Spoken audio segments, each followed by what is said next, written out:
Guys, it's story time with Grandma. Tonight we're going to read Ragged Bear. Once there was a big honey brown teddy bear. He was old and worn, ragged and torn, but his heart was still full of love. He spent most of his time sitting in the corner next to the old ball and the wooden locomotive. Once in a while, the children would play with him. They would throw him high in the air until he landed with a loud thump. That was fun. Sometimes they used him as a pillow or a doorstop. Sometimes he was a tunnel that the toy train drove under. But when visitors came, the children would toss Teddy back in the corner. They had much nicer toys to show their friends. One day they brought Teddy to the park.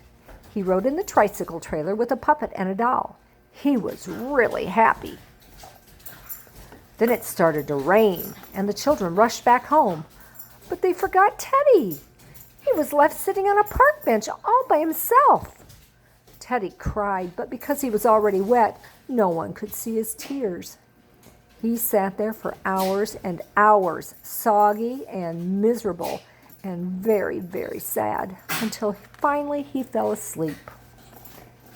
When he woke up, he was being lifted by a smiling child. Poor Teddy had looked so old and ragged that someone had thrown him away. But the smiling child hugged him tight and carried him to a new home.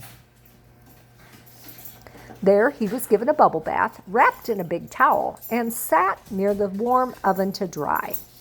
Then he was lovingly brushed until his honey brown coat shone like gold. His nose was fixed, his ear was repaired, and all the holes in his stomach were sewn up. He was allowed to sleep in a bed. He was hugged and cuddled and tucked in tight and kissed goodnight. Later that night, as Teddy sat in the glow of the moonlight, he was the happiest teddy bear in the world. He was still old and a little bit worn, but he was no longer ragged and torn, and his heart was filled with love. And that is the story of the Ragged Bear.